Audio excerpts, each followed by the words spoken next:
Hello Techions, this is Kumar and welcome to lecture number 11. Today we are going to do the image formation by convex mirror. तो आपको याद ही होगा कि हमने concave mirror के time पे कैसे की थी. Yes, आपको अपने जो रूल्स हैं उनको ध्यान में रखना है कि अगर रे इनफाइनाइट से आ रही है, पैरेलल आ रही है, then it will pass through focus. अगर रे फोकस से पास कर रही है देन वो पैरेलली रिफ्लेक्ट हो जाएगी. अगर वो सी से पास हो रही है देन वो जैसे गई है वैसे ही वापस आ जाएगी, बिकॉज जो सेंटर ऑफ कर्वेचर है वो एक नॉर्मल की तरह वर्क करता है. राइट, आई होप कि आप सबको ये तीन याद होंगे. एंड लास्ट क्या था, चलो चलो फटाफट बताओ. कि यस, अगर आपके पास ऑब्लिक रिफ्लेक्शन है तो angle I is equals to angle R है, तो जो रिफ्लेक्टेड रे है वो भी ऑब्लिकली ही जाएगी. ठीक है, आपके पास ये 4 लॉज है, इनको यूज करके आपको इमेज फॉर्मेशन करनी है. अब देखो, कनकेव के केस में आपके पास टोटल 6 केसेस थे, क्योंकि जो आपका इनर सरफेस था वो रिफ्लेक्टिंग था, तो जहां पर फोकस, सेंटर ऑफ कर्वेचर ये आते थे, जिसकी वजह से आपका ऑब्जेक्ट कहां पर पड़ा है वो बहुत ज्यादा मायने रखता था. बट यहां पर क्या है, अब आपका जो आउटर सरफेस है वो रिफ्लेक्टिंग है. अब जो सेंटर ऑफ कर्वेचर और फोकस है वो तो अंदर ही रह गए, और ऑब्जेक्ट जो है वो या तो किसी फाइनाइट डिस्टेंस पे होगा या तो इनफाइनाइट डिस्टेंस पे होगा. तो इसमें हमारे पास सिर्फ 2 ही केसेस हैं. हो गया ना काम आसान, सिर्फ 2 ही केसेस करने पड़ेंगे, पहले तो 6 करने पड़े थे. चलो, अभी सबसे पहले पढ़ते हैं इनफाइनाइट वाला. अब इनफाइनाइट से रेज आएंगी तो वो क्या जाएंगी, पैरेलल जाएंगी. अगर वो पैरेलल जा रही हैं तो वो क्या करेंगी, या तो फोकस पे कन्वर्ज होएंगी या तो फोकस से अपीयर टू डाइवर्ज होएंगी, है ना. तो फोकस से हमने इसलिए डॉटेड लाइन बनाई है. अभी याद रखना, बच्चे कई बार क्या करते हैं कि ये डायग्राम ड्रॉ की है ना, तो इसके बाद यहाँ पर ये सॉलिड लाइंस बना देते हैं. अब ये जो सॉलिड लाइंस हैं, this is wrong, this has to be dotted. क्योंकि डॉटेड और सॉलिड, देखो हर जगह देखोगे तो डॉटेड एंड सॉलिड ही बनी होती है. सॉलिड बताती है कि एक्चुअल में वो रेज है, डॉटेड वाले में कोई रेज एज सच प्रेजेंट नहीं होती. ठीक है, तो वो एक वर्चुअल सिचुएशन है हमारे पास, इसीलिए हम यहाँ पर हमेशा डॉटेड ही लाइंस बनाते हैं. आपको सॉलिड नहीं बनानी है, नहीं बनानी है, नहीं बनानी है. बच्चे बहुत गलतियां करते हैं, ठीक है, इसमें वो हमेशा बना के आते हैं. अब देखो, यहाँ से हमने फिर रे को है उसको डाइवर्ज करवा दिया. अब ये जो रेज है रिफ्लेक्टेड रेज, ये तो डाइवर्ज कर रही हैं, ये तो कभी मीटअप मुझे लग नहीं रहा कि कभी होंगी. तो हम क्या बोलते हैं, they appear to meet, appear to converge or meet at focus behind the mirror. तो जो हमें मिरर में इमेज मिलेगी बहुत छोटी मिलेगी एंड वो फोकस पर प्रेजेंट होगी. I hope this is clear to everyone. आप देख सकते हो, ठीक है, कैसे ड्रॉ करनी है. ये आपका नॉन रिफ्लेक्टिंग सरफेस है, ये आपका रिफ्लेक्टिंग है. ऑब्जेक्ट हमारा इंफिनिटी पे है, तो अब हमने क्या क्या देखा कि एक तो बहुत ही स्मॉल एंड डिमिनिश्ड इमेज हमारे पास बनेगी, ठीक है, वर्चुअल बनेगी. हमारे पास इरेक्ट इमेज बनेगी, राइट, एंड या बिहाइंड द मिरर बनेगी. ये जो स्पेसिफिकेशंस है, अगर आपको रे डायग्राम बनानी आ गई तो देखो आप इजीली लिख सकते हो इनको. आपको ये याद रखने की जरूरत ही नहीं है. आपको याद रखने की जरूरत है एक डायग्राम. अब उसको भी बैठ के रट्टा नहीं लगाना है, आपको उसको ड्रॉ करना है, उसको बार बार देखना है. ठीक है, रोज एक बार एक बस पेज पलटाओ और उसको देख लो. रोज एक बार पेज पलटाया, देख ली, अच्छा ये ऐसे होता है, ऐसे होता है, और एक बार बना के देख ली, यू आर डन. ओके, चलो दूसरा केस करते हैं. अभी दूसरा केस क्या था, कोई भी फाइनाइट डिस्टेंस पर ऑब्जेक्ट पड़ा है इनफाइनाइट की जगह. सबसे पहले तो जो रे आती है वो क्या आती है, वो पैरेलल आती है. ठीक है, पैरेलल आएगी तो क्या करेगी, फोकस से पास होगी. अब फोकस क्या है, मिरर के पीछे है, so it will appear to meet there, है ना, और ये जो रे है वो यहाँ से डाइवर्ज कर जाएगी. फिर दूसरी आप क्या कर सकते हो, अब या तो आप फोकस से ही लाइन पास कराओ एंड उसको रिफ्लेक्ट करवा दो. आप सेंटर ऑफ कर्वेचर से भी कर सकते हो. यूजुअली देखो हम 2 ही रेज को कंसीडर करते हैं, आप कोई भी 2, एनी, ठीक है, कोई भी 2 रेज को आप ले सकते हो. ठीक है, क्यों करते हैं हम ऐसा, यस, क्यों करते हैं हम ऐसा? ताकि हमारे लिए डायग्राम में देखना समझना इजी हो जाए। जब आप दो या दो से ज्यादा, तीन या चार रेस को ड्रॉ करते हो, इमेज में तो कोई फर्क नहीं आता, इमेज वहीं पर बनेगी एंड उतनी ही बनेगी, उसमें चेंज नहीं होता। बट कई बारी वो जो सिचुएशन है इतनी हॉच पॉच हो जाती है, इतनी सारी रेज होती है कि इंफॉर्मेशन निकालना मुश्किल हो जाता है। तो आपको जो कोई भी दो रेज जो आपको इजी लगे आप वो यूज करो, ठीक है। तो यहाँ पर हमने दूसरा केस कौन सा लिया है, सेंटर ऑफ कर्वेचर वाला, कि centre of curvature act as normal, तो काम इजी हो जाता है। आपको सिर्फ एक ही रे ड्रॉ करनी है, क्योंकि वही आपकी इंसिडेंट है, वही आपकी रिफ्लेक्टेड है, जहां पर इनकी इंटरसेक्शन हुई वो आपकी इमेज है।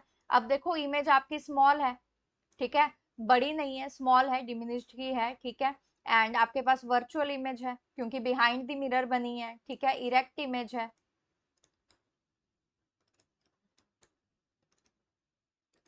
ठीक है। ये हमारे क्या रहेंगे, स्पेसिफिकेशंस रहेंगे।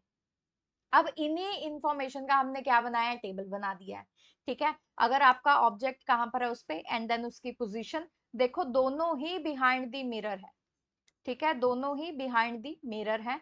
दोनों का ही जो साइज है वो छोटा है। हाँ, जो फोकस पे बन रही है वो पॉइंट साइज है, मतलब बिल्कुल छोटी सी बन रही है, लेकिन जो फाइनाइट डिस्टेंस पे है वो भी बहुत छोटी है, डिमिनिश्ड इमेज ही है। एंड देन नेचर देखो, वर्चुअल एंड इरेक्ट इसमें सेम है। अगर आपको कनकेव का केस याद हो तो उसमें रियल एंड इन्वर्टेड इमेजेस थी, ठीक है, 5 केसेस के लिए, एंड एक ही केस था वर्चुअल एंड इरेक्ट का।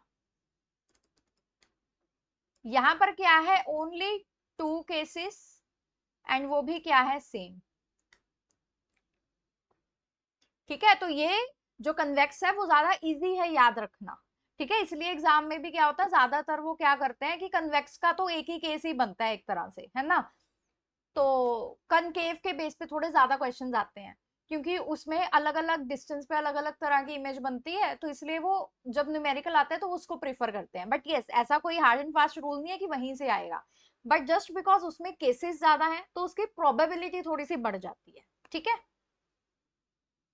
यस, अब कन्वेक्स मिरर को कहाँ कहाँ यूज करते हैं हम लोग, हम यूज करते हैं उसको रेयर व्यू मिरर्स में, व्हीकल्स में, ठीक है। हमें देखना होता है पीछे कौन आ रहा है कौन नहीं आ रहा है, तो हम इनको यूज करते हैं, ठीक है, ताकि हम देख सकें कि पीछे जो व्हीकल है, देखो ब्लाइंड पॉइंट्स तो होते ही हैं, बट एटलीस्ट आपको एक बहुत वाइड एंड अच्छा व्यू मिल जाता है, जिससे जो पीछे से आ रहा है उसकी सेफ्टी के लिए भी जरूरी है, आप ड्राइव कर रहे हो आपकी सेफ्टी के लिए भी जरूरी है, ठीक है। कन्वेक्स मिरर हम क्यों क्यों प्रीफर करते हैं, जैसा कि हमने देखा इमेजेस हमेशा इरेक्ट बनती है। अब सपोज आप मिरर में देखो एंड आपको इन्वर्टेड इमेज दिखे, तो कितना टफ होगा। तो ये तो क्लियर है कि हमें इरेक्ट इमेज ही चाहिए। इरेक्ट इमेज कनकेव के केस में एक ही है, एंड कन्वेक्स के केस में दोनों इरेक्ट है। कनकेव के केस में कब पॉसिबल थी, जब आपका जो ऑब्जेक्ट है वो फोकस एंड पोल के बीच में हो, जो कि पॉसिबल ही नहीं है। आपका अगर कोई बाइक है या फिर आपका ट्रक है, वो आपके मिरर के बिल्कुल पास में थोड़ी होता है, वो दूर होते हैं काफी। तो इसलिए कनकेव मिरर्स हम यूज ही नहीं करते। कन्वेक्स मिरर में या तो ऑब्जेक्ट आपका इन्फिनिटी पे है या तो कोई फाइनाइट डिस्टेंस पे है, जो कि एक परफेक्ट कंडीशन है, ठीक है। मतलब अगर आपको ट्रैफिक जो है पीछे से जो आ रही है उसको ऑब्जर्व करना है, तो इसलिए हम कन्वेक्स मिरर जो है उसको प्रिफर करते हैं। इरेक्ट इमेज मिलती है, छोटी हो जाती है, तो आप बहुत वाइड एरिया जो है उसको कवर कर सकते हो, ठीक है। क्योंकि वो इतने से मिरर में आप सोचो कि अगर सभी की सेम साइज इमेज दिखाने लग जाए तो देखना कितना मुश्किल है, आपको इतना वाइडर व्यू ही नहीं मिलेगा। इसीलिए अगर इमेज छोटी हो जाए तो ऑब्जेक्ट जो है आपका बहुत बड़ा वाइड व्यू है, उसको छोटा सा करके दिखा देगा आपको, ठीक है। तो एक वाइड व्यू के लिए हमारे हम यूज करते हैं कनकेवेक्स मिरर, ताकि हम बहुत ज्यादा लार्ज एरिया जो है वो देख सके, जो कि बाकी दोनों मिरर्स में पॉसिबल नहीं है, ठीक है। देखो लॉजिकली भी समझ लिया हमने इसे। अब आ गई एक्टिविटी 10.6। अब 10.6 में वो क्या कह रहा है, observe the image of the distinct object, say a distinct tree in a plane mirror, could you see the full length of the image, try with plane mirrors of different sizes, do you see the entire object in the image, repeat the activity with concave mirror। Okay, so आपको क्या करना है, आपको एक तो plane mirror लेना है और उसने आपको कनकेव मिरर बोला है, एंड देन उसने आपको कन्वेक्स मिरर भी बोला है। उसने बोला इन तीनों के साथ जो है वो ट्राई करके देखो। अब प्लेन मिरर में उसने बोला है डिफरेंट लेंथ ट्राई करके देखो। मतलब आपको 4 रीडिंग्स लेनी है यहाँ पे, ठीक है। एक तो प्लेन मिरर लो, एक छोटा ले लो, एक बड़ा ले लो, अलग अलग साइज के ले लो, ठीक है।